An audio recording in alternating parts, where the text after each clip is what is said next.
সারা পৃথিবী উত্তপ্ত, বিশ্বের মুসলমান শান্তির মধ্যে নেই, সবাই অশান্তির মধ্যে।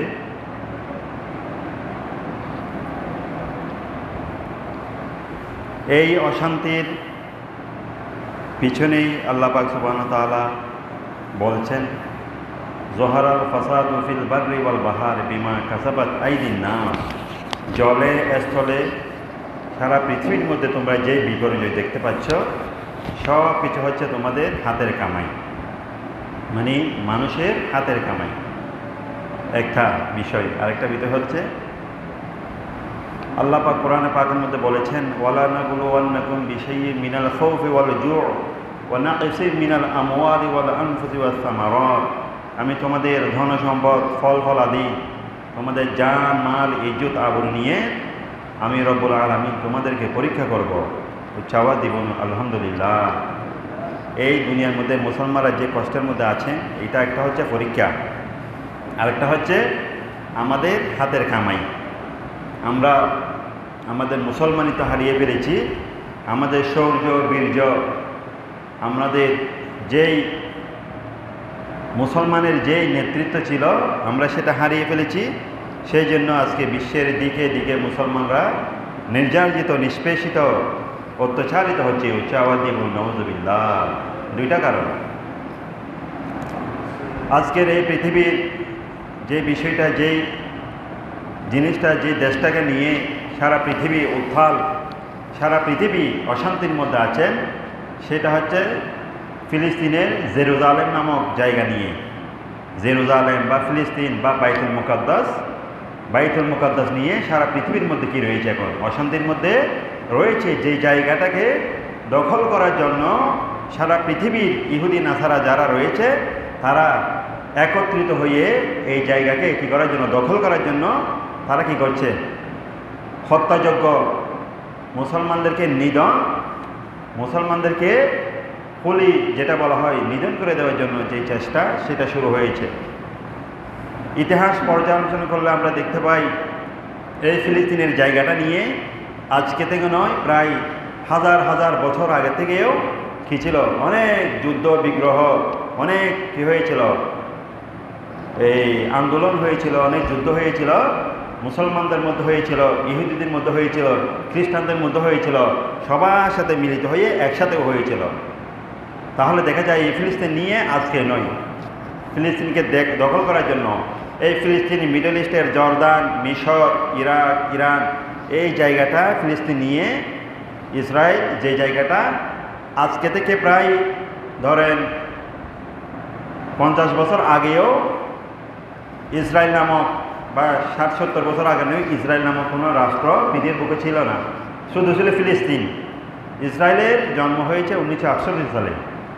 ইহুদি নাসারা যারা, খ্রিস্টানরা যারা রয়েছে, তাদেরকে জোর দখল করে ফিলিস্তিনের জমিনের মধ্যে, মুসলমানদের জমিনের মধ্যে ওই ইহুদি নাসারাদের কী করে দিয়েছিল? জায়গা করে দিয়েছিল এই ব্রিটেনের মধ্যে। ব্রিটেনের বাদশাহ এবং আমেরিকার বাদশাহ মিলে, রাজা মিলে, প্রেসিডেন্ট মিলে ফিলিস্তিনের জমিনের মধ্যে একজন মধ্যপ্রাচ্যের বিস্ফোরা বলা হয় তাদেরকে। কি বলা হয়? ইহুদিদেরকে মধ্যপ্রাচ্যের বিস্ফোরা। বিস্ফোরা মানে একটা ফোড়া শরীরের মধ্যে উঠলে যেভাবে সারা শরীরকে যন্ত্রণায় মানুষ কাতরাতে থাকে, এই ইহুদি নামক যে রাষ্ট্র, সেটাকে মধ্যপ্রাচ্যে বসিয়ে দিয়েছে আমেরিকা, ব্রিটেন। এটাকে মধ্যপ্রাচ্যের জন্য একটা ফোড়ার মতো, বিষের ফোড়ার মতো তাদের জন্য আকার ধারণ করেছে। নাউযুবিল্লাহ। সময় সংখ্যা আমি সংক্ষেপে কিছু আলোচনা করতে চাই। এই ফিলিস্তিন নিয়ে কেন এত, ফিলিস্তিন নিয়ে, এটা নিয়ে কেন মানুষের এত আগ্রহ? ইহুদিদের কেন এত আগ্রহ? খ্রিস্টানদের কেন আগ্রহ? মুসলমানদের কেন আগ্রহ? ফিলিস্তিন এবং বাইতুল মুকাদ্দাস এটা এমন একটা জায়গা, যে জায়গাটা মুসলমান, খ্রিস্টান, ইহুদি, 3 জাতের মানুষের জন্য পবিত্র স্থান। উচ্চাবাদী বলুন আলহামদুলিল্লাহ।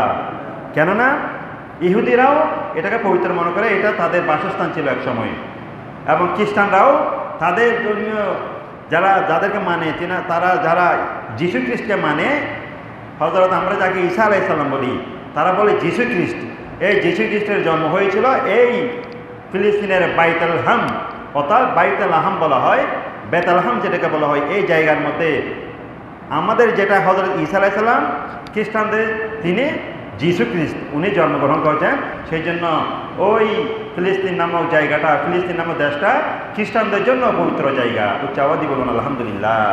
আর আমাদের জন্য তো পবিত্র জায়গা, যেহেতু মেরাজের সাথে সম্পর্কিত, সেই ঘটনাটা আমি বলছি।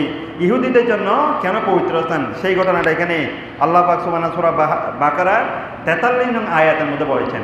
আপনারা জানেন হযরত মূসা আলাইহিস সালাম যখন ফেরাউন যখন মূসা আলাইহিস সালামকে হত্যা করার জন্য, শহীদ করে দেওয়ার জন্য, কতল করার জন্য দৌড়াচ্ছিল, আল্লাহ পাক সুবহানাহু ওয়া তাআলা হযরত মূসা আলাইহিস সালামের 12 গোত্র এবং হযরত মূসা আলাইহিস সালামকে কি করেছিলেন, ওই ফেরাউনের কবল থেকে রক্ষা করেছিলেন।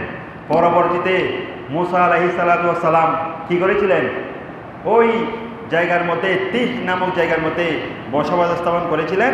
পরবর্তীতে যে জায়গা থেকে তাদেরকে তাড়িয়ে দিয়েছিল, তারা বলেছিল আমরা কি করতে চাই, আমাদের পুরুষের জায়গায় ফিলিস্তিনের জমিনের মধ্যে আমরা চলে যেতে চাই, ফিলিস্তিনের জমিনের মধ্যে চলে যেতে চাই। ওনারা ওই সময় একটা জালেম সম্প্রদায় ছিল, জালেম যারা জুলুম করত, তাদের নাম ছিল আমালেকা। তাদের নাম কি ছিল, আমালেকা। আমালেকা সম্প্রদায়ের সাথে অনেক যুদ্ধ করেছিল। তৎকালীন সময়ে আমালেকা গোত্র ছিল ওই ফিলিস্তিনের জমিনের মধ্যে। তারা অনেক চেষ্টা করেছিল, শেষ পর্যন্ত হযরত মূসা আলাইহিস সালামের মাধ্যমে ফেরাউন ছিল আমালেকা গোত্রের আমালেকা গোত্রের বাদশাহ, রাজা। আল্লাহ পাক সুবহানাহু ওয়া তাআলা হযরত মূসা আলাইহিস সালামের মাধ্যমে ওই আমালেকা গোত্রের বাদশাহ ফেরাউনকে কি করলো, ধ্বংস করে দিল। তৎকালীন সময়ে হযরত মূসা আলাইহিস সালাম আস্তে আস্তে কি করলো, মিশর তারপর ফিলিস্তিনের মধ্যে বসতি স্থাপন করে অনেক দিন ধরে ইহুদিদেরকে নিয়ে, ওনার অনুসারে যারা ছিল তাদেরকে নিয়ে ওই জায়গার মধ্যে বসতি স্থাপন করেছেন। পরবর্তীতে ওনার পরে হযরত মূসা আলাইহিস সালামের পর হযরত হারুন আলাইহিস সালাম তার উম্মতদেরকে নিয়ে ওই জায়গায় বসতি স্থাপন করেছিল। এরপরে ইউশা বিন নুন যিনি হযরত মূসা আলাইহিস সালামের একজন সহকর্মী ছিলেন, পরবর্তীতে আল্লাহ পাক সুবহানাহু ওয়া তাআলা নবুয়ত দিয়েছেন। উনিও ওনার অনুসারীদেরকে নিয়ে ওই ফিলিস্তিনের জমিনের মধ্যে অনেক দিন ধরে কি করেছিলেন, অনেক দিন ধরে ওখানে বসতি স্থাপন করেছেন। কিভাবে দেখেন ফিলিস্তিন জমিনটা কিভাবে ইহুদিদের জন্য গুরুত্বপূর্ণ জায়গা, তারাও এটা গুরুত্বপূর্ণ মনে করেন। এবং আল্লাহ পাক সুবহানাহু ওয়া তাআলা ওই ইউশা বিন নুন অনেক দিন ধরে ওই ফিলিস্তিনের জমিনের মধ্যে বসবাস করেছিলেন হযরত মূসা আলাইহিস সালামের অনুসারীদেরকে নিয়ে। অনেক দিন বসবাস করার পর আল্লাহ পাক সুবহানাহু ওয়া তাআলা যখন ইউশা বিন নুনকে কি করে তুলে নিলেন আসমানের মধ্যে, যখন উনি ওফাত বরণ করলেন, এরপরে ওই আমালেকা গোত্রের মানুষেরা আবার ইহুদি হযরত মূসা আলাইহিস সালামের যারা অনুসারী ছিল তাদের উপর আবার কি করতে লাগলো, অত্যাচার করতে লাগলো। যখন নবীকে যখন চলে গেল, তাদেরকে আর পরিচালনা করার মতো, তাদেরকে গাইড দেওয়ার মতো কোনো সম্প্রদায় নাই, নবী নাই, পথ প্রদর্শন নাই। এই সুযোগে আমালেকা গোত্রের মানুষেরা আবার এসে ওই জায়গাটা কি করে নিল, দখল করে নিল। তাদের মধ্যে আবার ফিতনা ফাসাদ শুরু হয়ে গেল। মূসা আলাইহিস সালামের অনুসারীদেরকে তারা আবার হত্যা করতে লাগলো। এই জন্য আল্লাহ কোরআনের মধ্যে ওয়াইজ নাজ্জানাকা মিন আলি ফিরআউনা ইয়াসুমুকুম সুআল আযাব ইউযাববিহুনা আবনাকুম ওয়া ইয়াস্তাহিয়ুনা নিসাআকুম, যে যখন তোমাদের উপর আযাব নাযিল হয়েছিল কিভাবে তোমাদের ওই আমালেকা গোত্রের মানুষেরা তোমাদের ছেলে সন্তানদেরকে মেরে ফেলতো, মেয়েদেরকে জীবিত রাখতো এবং সকল মানুষদেরকে মূসা আলাইহিস সালামের সম্প্রদায় তাদের সবাইকে হত্যা করতে লাগলো। তখন ওই সময় তারা আরেকজন নবী আল্লাহ পাক সুবহানাহু ওয়া তাআলার কাছে দোয়া করলেন। আল্লাহ পাক সুবহানাহু ওয়া তাআলা একজন নবী পাঠালেন, তার নাম হচ্ছে হযরত শামাবিল। তাফসীরের মধ্যে ওই নবীর নাম কি ছিল, শামাবিল, হযরত শামাবিল আলাইহিস সালাম। ওই শামাবিল আলাইহিস সালাম আল্লাহ পাক সুবহানাহু ওয়া তাআলা কি করলেন, ওই নবীকে ফিলিস্তিনের জমিনের মধ্যে পাঠালেন। ওই চাওয়াতি বলুন আলহামদুলিল্লাহ। এর মধ্যে একটা কথা বলেনি যে ফিলিস্তিন এটা এতই গুরুত্বপূর্ণ হওয়ার আরেকটা কারণ রয়েছে, যে তফসিরকারকেরা বলতেছেন ফিলিস্তিনের জমিনের মধ্যে আল্লাহ পাক সুবহানাহু ওয়া তাআলা প্রায় 1 লক্ষ মতো নবী এই ফিলিস্তিনের যে এলাকা, বাইজেন্টাইন নামক যে এলাকা, মিশর, জর্দান, ফিলিস্তিন, ঠিক আছে, এই জায়গা, সিরিয়া, এই জায়গাটার মধ্যে শুধু 1 লক্ষের উপর নবী আলাইহিস সালাম আল্লাহ পাক সুবহানাহু ওয়া তাআলা প্রেরণ করেছেন। চাওয়াতি বলুন আলহামদুলিল্লাহ। তাহলে দেখা যায় ফিলিস্তিনের জমিটা হচ্ছে নবী জন্ম হওয়ার স্থান, এটা নবীদের স্থান, নবী জন্ম হওয়ার, নবী আসার। পৃথিবীর বুকের মধ্যে মক্কা মদিনার পর বাইতুল মুকাদ্দাস তথা জেরুজালেম তথা ফিলিস্তিন জায়গাটা পৃথিবীর ইতিহাসের মধ্যে পবিত্রতম স্থান হচ্ছে। আওয়াজ দিয়ে বলুন আলহামদুলিল্লাহ। সেই জন্য সারা পৃথিবীর মানুষ মক্কা মদিনার করে ফিলিস্তিনের জমিনকে অর্থাৎ বাইতুল মুকাদ্দাসকে পবিত্র স্থান মনে করে ওই জায়গার মধ্যে মানুষ কি করতে যায়, জিয়ারত করতে যায়। এবং আল্লাহ নবীও বলেছেন হজ্জে বাইতুল্লাহর মধ্যে গিয়ে বাইতুল্লাহ নামাজ পড়লে 1 লক্ষ, মদিনায়ে মুনাওয়ারার মধ্যে গিয়ে নামাজ পড়লে 50,000, বাইতুল মুকাদ্দাসের মধ্যে গিয়ে 25,000। উচ্চাবাদ দিয়ে বলুন আলহামদুলিল্লাহ। এত পবিত্র স্থান, এটা তো নবীদের স্থান। এবার ইহুদিরা তাদের স্থান কি যেন পবিত্র হলো। এই শামাবিল আলাইহিস সালাম আসলেন, উনি আসার পর হযরত মূসা আলাইহিস সালামের যে উম্মত ছিল, কওম ছিল, এদেরকে উনি কি করতে লাগলেন, তাদের হেদায়েত করতে লাগলেন। কিন্তু ওই সময় ফিলিস্তিনে তারা বাইরে ছিল, যেহেতু ফিলিস্তিনের বাইরে এদের থেকে বের করে দেওয়া হয়েছিল ফিলিস্তিন থেকে। আমালেকা গোত্রের মানুষেরা এসে আবার তাদের ওই ফিলিস্তিন দখল করেছিল, তাদেরকে ফিলিস্তিন থেকে বের করে দিয়েছিল। তখন শামাবিল আলাইহিস সালাম তারা এসে বললেন, এরপরে কি এসে বললেন, এই ঘটনা বললেন, এসে বললেন কি বলতেছেন কেন, সালাতুন ইয়া রাসূলুল্লাহ আলাইকুম সালামুন ইয়া হাবিবাল্লাহ। সূরা বাকারা 43 আয়াতে আল্লাহ বলছেন আলাম তারা ইলাল মালাই মিন বানি ইসরাঈল, হে রাসূল সাল্লাল্লাহু আলাইহি সাল্লাম আপনি কি দেখেন নাই যে বনি ইসরাইলের যারা নেতা ছিল, যারা নেতৃত্বীয় স্থানের মধ্যে ছিল, যারা বড় বড় কি ছিল, ওই নেতা ছিল বা তাদের গ্রাম মুরল ছিল, যারা সরদার ছিল, মালাউন বলা হয় যারা নেতা ছিল, আপনি কি তাদেরকে দেখেন নাই মিন বাদে মূসা আলাইহিস সালামের পরে তাদের কি হয়েছিল, এই যে কলো লিনাবিয়িন, যখন তাদের নবীকে তারা বলেছিল, নবী মানে এখানে হযরত শামাবিল আলাইহিস সালাম, যে নবীটা হযরত মূসা আলাইহিস সালামের পরে, হারুনের পরে, ঈসা বিন নুনের পরে আল্লাহ পাঠিয়েছিলেন তাদের জন্য, তার নাম ছিল হযরত শামাবিল। উনাকে এসে বলতেন হে আল্লাহ নবী আপনি আল্লাহর কাছে দোয়া করেন লাহুম ইবআস লানা মালিকান, তিনি যেন আমাদের জন্য একজন শক্তিশালী রাজা আমাদের জন্য প্রেরণ করেন। নবীকে বলছেন যে রাজার মাধ্যমে আমরা কি করব, রাজার নেতৃত্বে আমরা আমালেকা গোত্রের সাথে যুদ্ধ করব, আমালেকা গোত্রের সাথে যুদ্ধ করে ফিলিস্তিন দখল করব। নুকাতিলু ফি সাবিলিল্লাহ, আমরা ওই রাজার নেতৃত্বে আমরা যুদ্ধ করব এবং আমাদের জায়গা, আমাদের বাপদাদার জায়গাকে কি করব, দখল করব। কলা হাল আসাইতুম ইন কুতিবা আলাইকুমুল কিতাল আল্লাহ নুকাতিলু, তোমরা যে বলছো তোমরা যুদ্ধ করবে, আল্লাহ যদি সত্যি যদি তোমাদের একজন রাজা পাঠান, তোমাদের মধ্যে একজন শক্তিশালী রাজা কি করেন নিযুক্ত করেন, বা রাজা শক্তিশালী একজন রাজা পাঠান, তোমরা কি তার সাথে মিলে তোমরা যুদ্ধ করবে? সত্যি বলছো? তোমরা কি ফিলিস্তিন দখল করবে নাকি তোমরা আবার অস্বীকার করবে? তোমরা তো ইতিপূর্বে হযরত মূসা আলাইহিস সালামের যে গাদ্দারিগুলো করেছ, মূসা আলাইহিস সালাম বিভিন্ন সময় তোমরা কি করেছ, গাদ্দারি করেছো। তোমরা মূসা আলাইহিস সালাম তোমাদের জন্য কত কিছু করেছে, তবুও তোমরা মূসা আলাইহিস সালামকে বিভিন্ন রকম প্রতারণা করেছো। যুদ্ধ যাবে বলছো, যুদ্ধ করো নাই, এটা করবে বলে করো নাই, বিভিন্ন রকম মূসা আলাইহিস সালামকে প্রতারণা করেছো। তোমরা কি আবার এই নবীর সাথে বাদশার সাথে করবে? তারা বলল কলো ওয়ামা লানা আল্লাহ নুকাতিলা ফি সাবিলিল্লাহ, আপনি কি বলছেন এটা, আমরা কেন যুদ্ধ করব না, আমরা কেন যুদ্ধ করব না? ওয়াকাদ উখরিজনা মিন দিয়ারিনা আবনাইনা, আমাদেরকে আমালেকা গোত্রের জালেম মানুষেরা আমাদের পিতৃস্থানীয় জায়গা ফিলিস্তিন থেকে বের করে দিয়েছে, তবুও কেন আমরা তাদের সাথে যুদ্ধ করব না? ওই নবী যখন বলল তোমরা কি সত্যি যুদ্ধ করবে, একজন বাদশা, আল্লাহ যদি একজন বাদশা দেয় তোমরা যুদ্ধ করবে, তখন ওই ফিলিস্তিনের মূসা আলাইহিস সালাম অনুসারে বলল হ্যাঁ আমরা যুদ্ধ করব। তখন কেন করব না? আপনি কি দেখেন নাই তারা আমাদের জায়গা থেকে আমাদেরকে বের করে দিয়েছে, ফিলিস্তিন এটা আমাদের জায়গা। ওই জালেম সম্প্রদায় আমালেকা গোত্রের মানুষেরা আমাদেরকে ফিলিস্তিন থেকে বের করে দিয়েছে, সুতরাং আমরা যুদ্ধ করব, তাদের সাথে যুদ্ধ করে আমরা আমাদের জায়গা দখল করব। তারা তখন বলল, তখন আল্লাহ পাক সুবহানাহু ওয়া তাআলা কি বললেন, তাওয়াল্লাইলা কলিলা মিনহুম ওয়াল্লাহু আলিম বিযালিমিন, যখন তাদের উপর আল্লাহ পাক একটা শক্তিশালী বাদশা কি করলেন, নিযুক্ত করলেন মুসলমানদের, মূসা আলাইহিস সালাম অনুসারীদেরকে একজন কি দিলেন, শক্তিশালী একজন বাদশা আল্লাহ তাদেরকে দান করলেন, যিনি আমালেকা গোত্রের সাথে যুদ্ধ করে ফিলিস্তিন দখল করবেন। কিন্তু যখন আল্লাহ তাদের জন্য একজন বাদশা বানাই দিলেন, শক্তিশালী বাদশা, ওই মূসা আলাইহিস সালাম অনুসারীরা ইতিপূর্বে মূসা আলাইহিস সালামের যে আচরণ করেছিল, তারা ওই বাদশাকে সাহায্য না করে, যুদ্ধ না করে তারা পিছনে হটে পালিয়ে গেল। নাউজুবিল্লাহ। মূসা আলাইহিস সালাম অনুসারীরা ইহুদিরা তারা তখন থেকে এরকম ছিল। এবং ওয়াকালু লাহুম নাবিয়্যুহুম ইন্নাল্লাহা কাদ বাআসা লাকুম তালুতা মালিকান, ওই নবী বললেন নবী মানে সামাইল আলাইসাল্লাম। আল্লাহ তোমাদের জন্য একজন বাদশা দিয়েছেন, তার নাম হচ্ছে তালুত। তার নাম কি? তালুত। সে তোমাদের রাজা। তোমরা ওনার অনুসরণ করে তোমরা যুদ্ধ করবে। কাদের সাথে? আমালেকা গোত্রের সাথে। তখন বাদশা তালুত যখন আল্লাহ পাক সুবহানাহু ওয়া তাআলা তাদের জন্য রাজা বানাই দিলেন নবীর কথা মতো, ক্বালু আন্না ইয়াকুনু লাহুল মুলক আলাইনা ওয়া নাহনু আহাক্কু বিল মুলক। হে নবী, আমরা তো দোয়া করেছিলাম রাজা বানালে আমাদের মূসা আলাইহিস সালামের যে আমরা অনুসারী আছি, আমরা ইহুদিরা, আমাদের থেকে রাজা বানানোর জন্য আপনি যাকে রাজা বানিয়েছেন, আমাদের প্রধান বানিয়েছেন, বাদশাহ বানিয়ে দিয়েছেন, আল্লাহ যাকে বাদশাহ বানিয়ে দিয়েছেন, তিনি তো আমাদের গোত্রের মানুষ নয়, তিনি তো অন্য গোত্রের মানুষ। ওনাকে কেন বাদশাহ বানিয়েছেন? ওনার নেতৃত্বে আমরা যুদ্ধ করব না। দেখেন ফেঁস দিচ্ছে কীভাবে। বলতেন না, আমাদের মধ্য থেকে আমরা যারা মূসা আলাইহিস অনুসারী, আমাদের থেকে কি করতে হবে? একজনকে সেনাপতিকে বাদশাহ বানাতে হবে, তাহলে আমরা যুদ্ধ করব। আমরা না হলে যুদ্ধ করব না।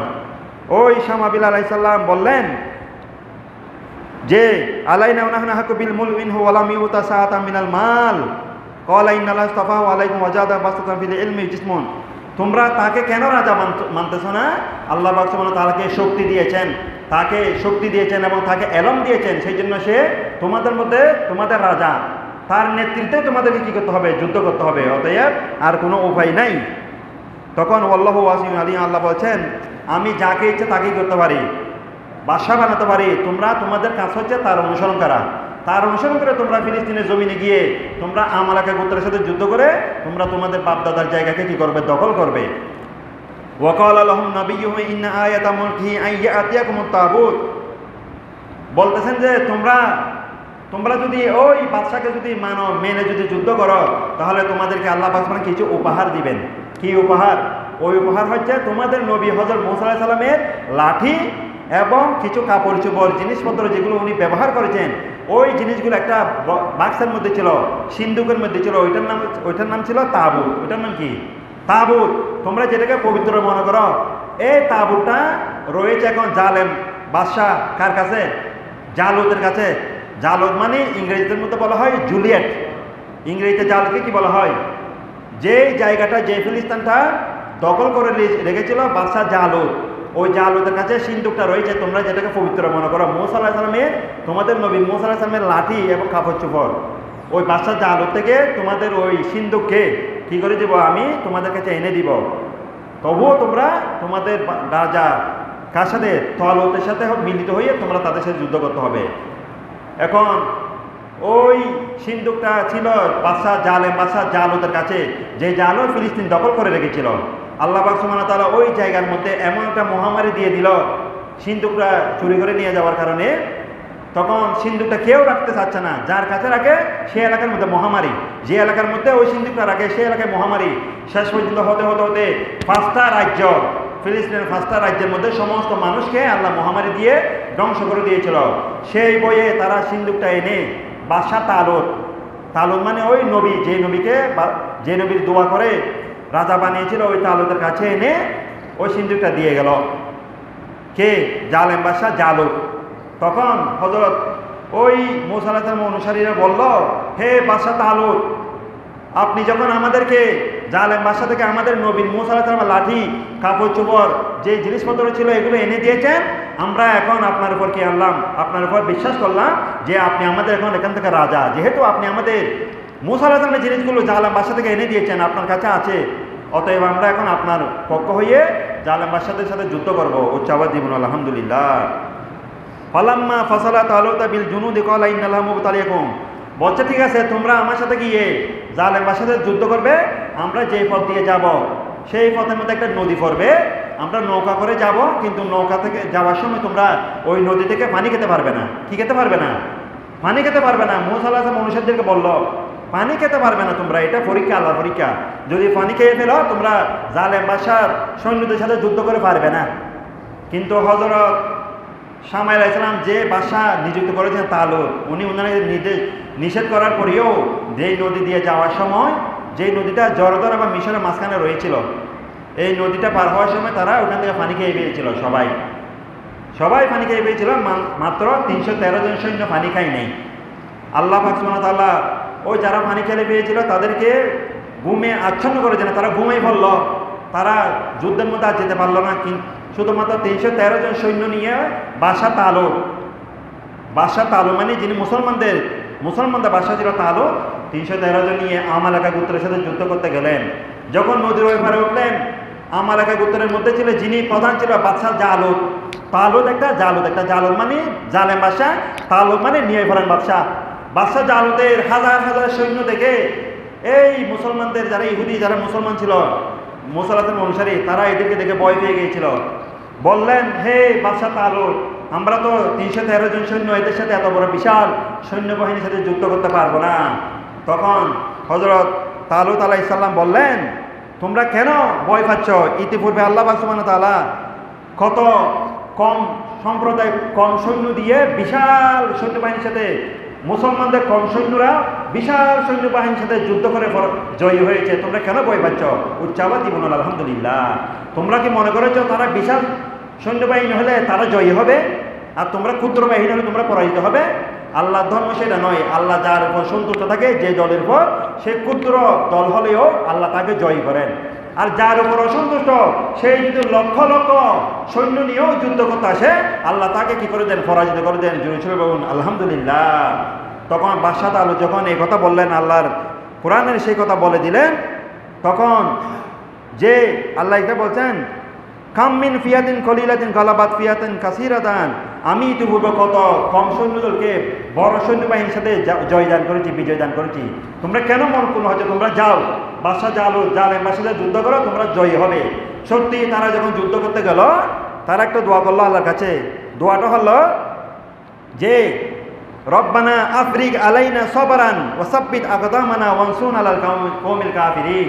হে রব্বুল আলামিন, আপনি, আমরা 300 জন সৈন্য, মুসলমান সৈন্য ওই কাফের বাহিনীর সাথে যুদ্ধ করতে যাচ্ছে, আপনি আমাদেরকে ধৈর্য ধারণ করার শক্তি দেন এবং আমাদের কদমগুলোকে যুদ্ধের ময়দানে স্থির রাখেন, অর্থাৎ আমাদেরকে কি করেন?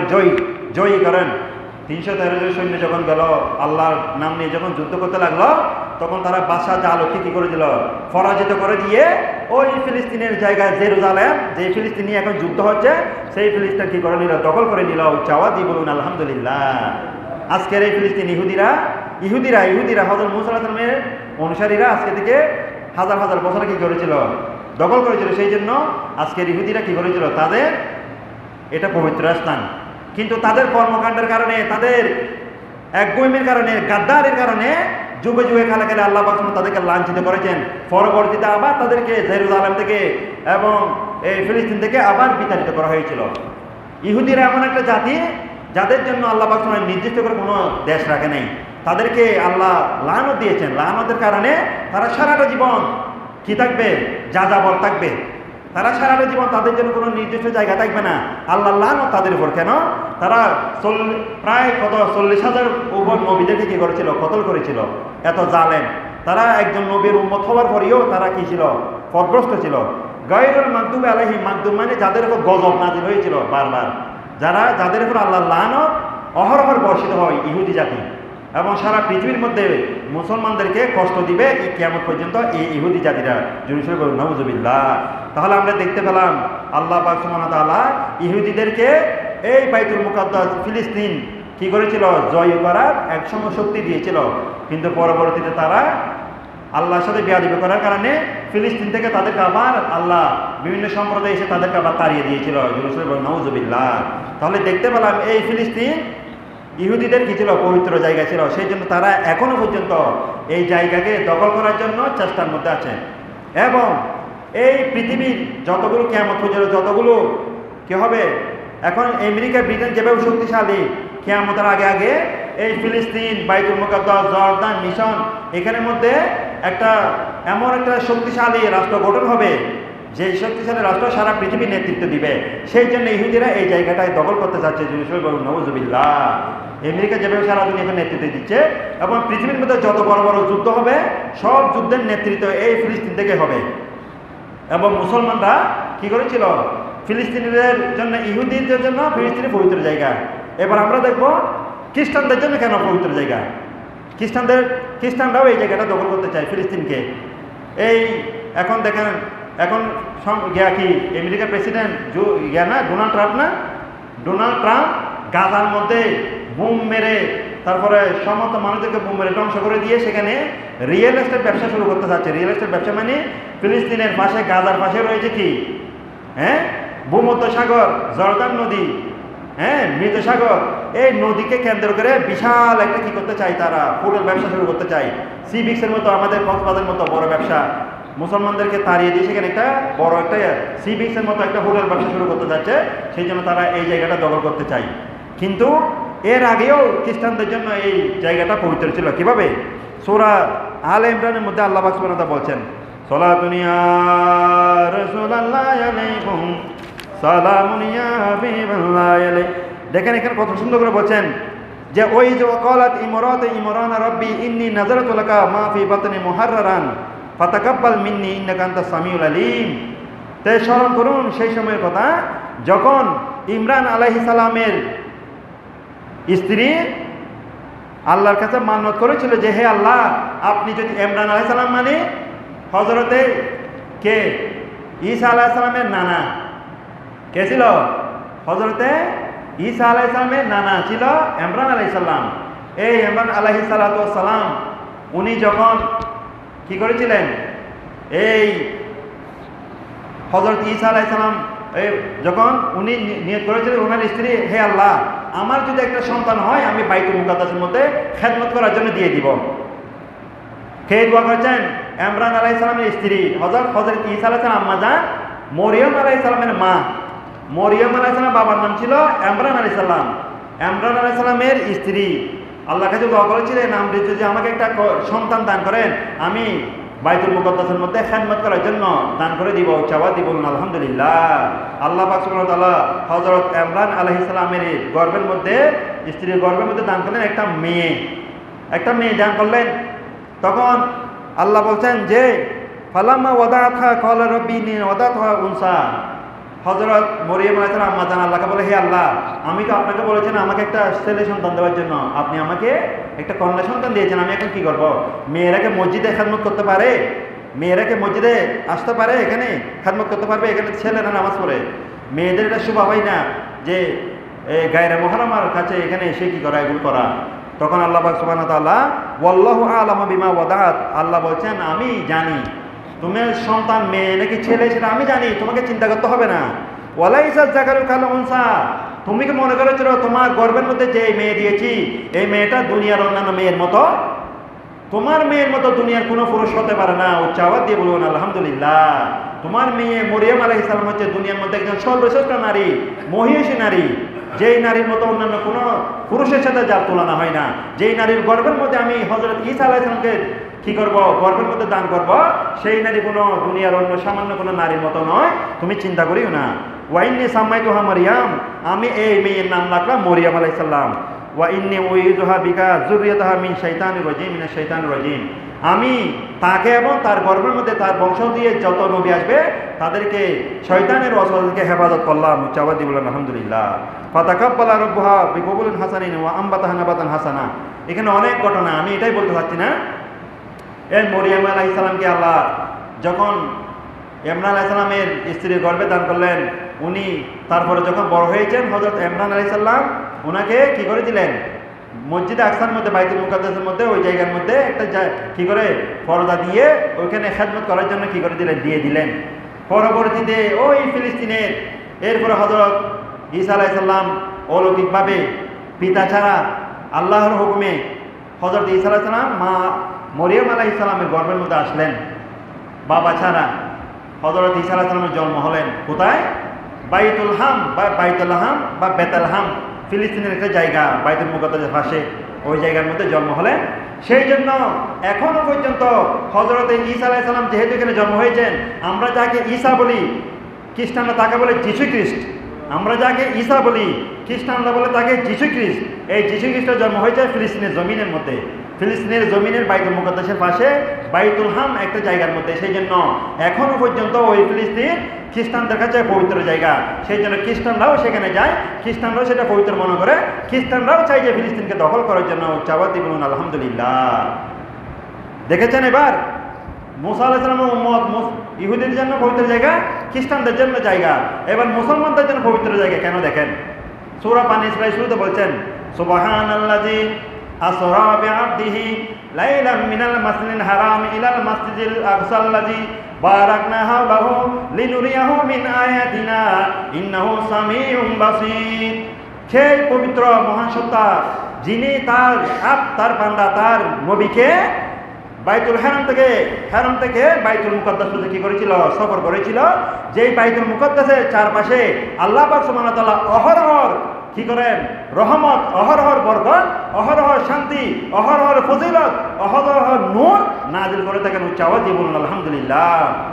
দেখেন তাহলে আমাদের নবী বাইতুল হারাম থেকে, বাইতুল্লাহ থেকে বাইতুল আকসা পর্যন্ত ভ্রমণ করেছেন। ওই জায়গার মধ্যে 1,24,000 নবীদেরকে নিয়ে নামাজ পড়িয়েছেন। সেই জন্য নবীর কদম যেহেতু পড়েছে, 1,24,000 নবীদের কদম যেহেতু পড়েছে, সেই জন্য মুসলমানদের জন্য এটা পবিত্র জায়গা। উচ্চাবাদী বলুন আলহামদুলিল্লাহ। এখন বাইতুল মুকাদ্দাস মুসলমানদের নবী হযরত, এরপরে বাদশাহ জালুত যখন কি করেছিল, তালুত যখন ওইটা স্বাধীন করেছিল, সেখানে বাদশাহ তালুতের সেনাপতি ছিলেন হযরত দাউদ আলাইহিস সালাম, যিনি নবী ছিলেন। পরবর্তীতে হযরত দাউদ আলাইহিস সালামকে ওই মিশর সহ যারা পৃথিবীর কি দিয়েছিল, আল্লাহ পাক রাজত্ব দিয়েছিলেন। দাউদ আলাইহিস সালাম সুলাইমান আলাইহিস সালাম রাজত্ব করেছিলেন। সুলাইমান আলাইহিস সালাম জিনদেরকে নিয়ে বাইতুল মুকাদ্দাসকে কি করেছিলেন, আবার সুন্দরভাবে কি করে প্রতিষ্ঠা করেছিলেন জিনদেরকে নিয়ে। ওইটা তখন মসজিদ ছিল, কিন্তু পুনরায় জিনদেরকে নিয়ে প্রতিষ্ঠা করেছিল হযরত সুলাইমান আলাইহিস সালাম। সেই পর থেকে ইহুদিদের নিকট এসে পবিত্র জায়গা, খ্রিস্টানদের নিকট পবিত্র জায়গা, মুসলমানদের নিকট পবিত্র জায়গা। উচ্চাবাদী বলুন আলহামদুলিল্লাহ। এবার দেখুন আরেকটা কারণে, রাসূল সাল্লাল্লাহু আলাইহি সাল্লাম যখন জীবদ্দশায় ওনার হায়াতে জিন্দেগির মধ্যে 2টা যুদ্ধ পরিচালনা করেছিলেন বাইতুল মুকাদ্দাসকে কি করার জন্য, ইহুদি নাসারা এবং কাদের থেকে, খ্রিস্টানদের থেকে রক্ষা করার জন্য 2টা যুদ্ধ করেছিলেন। একটা হচ্ছে মুতা যুদ্ধ, আর একটা হচ্ছে তাবুক যুদ্ধ। কি যুদ্ধ? মুতা যুদ্ধ হয়েছিল কত সালে? 629 সালে মুতার যুদ্ধ। আর এই তাবুক যুদ্ধ হয়েছিল 632 খ্রিস্টাব্দে। ঠিক আছে? এই মুতা যুদ্ধের মধ্যে পর 3জন সেনাপতি, মুসলমানদের বড় 3জন সেনাপতি শাহাদত বরণ করেছিলেন। তার মধ্যে শেষ পর্যন্ত হযরতে খালিদ বিন ওয়ালিদ, মুসলমানদের সেনাপতি, ওনার হাতে এই বাইজেন্টাইন সম্প্রদায় বাইতুল মুকাদ্দাস ফিলিস্তিন জয়ী হয়েছিল। উচ্চাবাদী বলুন আলহামদুলিল্লাহ। এর পরবর্তীতে আবার একটা কি হয়েছিল, যুদ্ধ হয়েছিল, তাবুক যুদ্ধ। তাবুক যুদ্ধের মধ্যে প্রথমে তাবুক যুদ্ধ, তার মুতা যুদ্ধ। তাবুক যুদ্ধের মধ্যে প্রথমে ওই ফিলিস্তিন জয় করতে পারে নাই মুসলমানরা, কিন্তু পরবর্তীতে মুতা যুদ্ধের মধ্যে জয় করেছিল। এর পরবর্তীতে আবার হযরতে মূসা আলাইহিস সালাম, হযরতে উমর রাদিয়াল্লাহু তাআলা জামানার মধ্যে একটা যুদ্ধ হয়েছিল, যেটাকে বলা হয় ইয়ারমুকের যুদ্ধ। কোন যুদ্ধ? ইয়ারমুক। ইয়ারমুক যুদ্ধের মধ্যে হযরত উমর রাদিয়াল্লাহু তাআলা খালিদ বিন ওয়ালিদের নেতৃত্বে কি করেছিল, ওই ফিলিস্তিনে বাইতুল মুকাদ্দাস কি করেছিল, আবার দখল করেছিল। তাহলে দেখা যায় নবীর যুগের মধ্যেও বাইতুল মুকাদ্দাস তথা ফিলিস্তিন পবিত্র জায়গা ছিল। মূসা আলাইহিস সালামের যুগের মধ্যেও হাজার হাজার নবীদের যুগের মধ্যে ফিলিস্তিন কি ছিল, পবিত্র জায়গা ছিল। এবং লক্ষ লক্ষ নবীদের জন্ম এই ফিলিস্তিনের জায়গার মধ্যে। এই জন্য ফিলিস্তিনকে বলা হয় নবী জন্ম হওয়ার জায়গা। উচ্চাবাদী বলুন আলহামদুলিল্লাহ। এবং ওই ফিলিস্তিনের জমিনের মধ্যে আসবে ইমাম মাহদী, ওই ফিলিস্তিনের জমিনের মধ্যে আসবে হযরত ঈসা আলাইহিস সালাম, ওই ফিলিস্তিনের জমিনের মধ্যে আসবে দাজ্জাল। নাউজুবিল্লাহ। দাজ্জাল আসবে কি জন্য? সেও সেখান থেকে কি করবে, গোটা পৃথিবীকে নেতৃত্ব দেওয়ার জন্য চেষ্টা করবে। সেই জন্য ইহুদিরা চায় এই জায়গাকে দখল করলে তাদের নেতা, তারা যাকে মাসিহ মানে দাজ্জালকে, সেখানে ওয়েলকাম জানাবেন। এবং এই ফিলিস্তিনের জমিনের মধ্যে একটা জায়গা রয়েছে যেটা বলা হয় বাবুল লুত। বাবুল লুত, ওই লুত নামক জায়গার মধ্যে হযরতে ঈসা আলাইহিস সালাম দাজ্জালকে কি করবেন, হত্যা করবেন। উচ্চাবাজি বলুন আলহামদুলিল্লাহ। হযরত ঈসা আলাইহিস সালাম, ইমাম মাহদী কি করবে না, দাজ্জালকে হত্যা করতে পারবে না, এতই জালেম সে। হযরত ঈসা আলাইহিস সালামের হাতে কি হবে, দাজ্জালের মৃত্যু হবে। তাহলে দেখা যায় ফিলিস্তিনকে নিয়ে আজকে এত মারামারি, এত কিছু সংগঠিত হওয়ার একটাই কারণ, যেটা পবিত্র জায়গা। এবং পৃথিবীর এই এখন যুদ্ধ শুরু হয়ে গেছে, এখন থেকে আমেরিকা, ব্রিটেন, সারা পৃথিবী চাইতে বেশি গুরুত্বপূর্ণ জায়গা এবং জায়গা হয়ে উঠবে ফিলিস্তিন। সেই জন্য এই ফিলিস্তিনকে দখল করার জন্য ইহুদি নাসারারা উঠে পড়ে লেগেছে। অতএব আমরা আমাদের সেই ফিলিস্তিনকে, এক টুকরো ফিলিস্তিনের জমিনের মধ্যে আমরা মুসলমানরা ফিলিস্তিনের এক টুকরো জমিনকে কি দিতে চাই না, ছাড় দিতে চাই না। তো আমাদের কি দায়িত্ব? আমাদের তো দায়িত্ব রয়েছে। আমরা তো ইমানের বলিয়ান নয়, সেই জন্য আমরা যুদ্ধ করতে পারছি না। আমরা আমাদের ইমান যদি থাকতো আমরা কি যুদ্ধ করতে পারতাম? আমরা কি নিয়ে, আমরা প্রযুক্তির দিক দিয়ে আমরা শক্তিশালী নই। আমাদের একটাই সময়, সেটা আমরা দোয়া করব এবং আমাদের প্রজন্ম দেখে এই ফিলিস্তিন সম্পর্কে জানাতে হবে, ফিলিস্তিন সম্পর্কে বোঝাতে হবে ফিলিস্তিন কেন তো গুরুত্বপূর্ণ, কেন শেষ জামানার মধ্যে শুধু এই ফিলিস্তিনের জায়গাটা নিয়ে মুসলমানদের মধ্যে, খ্রিস্টানদের মধ্যে, ইহুদিদের মধ্যে অনেক যুদ্ধ হবে, মালহাম হবে, যুদ্ধ হবে। সেই যুদ্ধগুলোর মধ্যে আমরা যদি ইমানের বলে বলিয়ান হয়ে থাকি, ফিলিস্তিন সম্পর্কে জানি এবং আমরা যদি ইমানের বলে আমাদের ইমানের তেজিয়ান হই, তাহলে আমরা সেই ফিলিস্তিনকে আবার পুনরুদ্ধার করতে পারবো। উচ্চাবাদী বলুন আলহামদুলিল্লাহ। সুতরাং ইসলামের ইতিহাস সম্পর্কে আমাদের জানতে হবে, ফিলিস্তিনি কত যুদ্ধ হচ্ছে এগুলো জানতে হবে, ইসলামের ইতিহাস পড়তে হবে, কোরআন পড়তে হবে, হাদিস পড়তে হবে। এগুলো পড়লে আমাদের যেই ইসলামের ইতিহাস রয়েছে সেগুলো আমরা জানতে পারবো।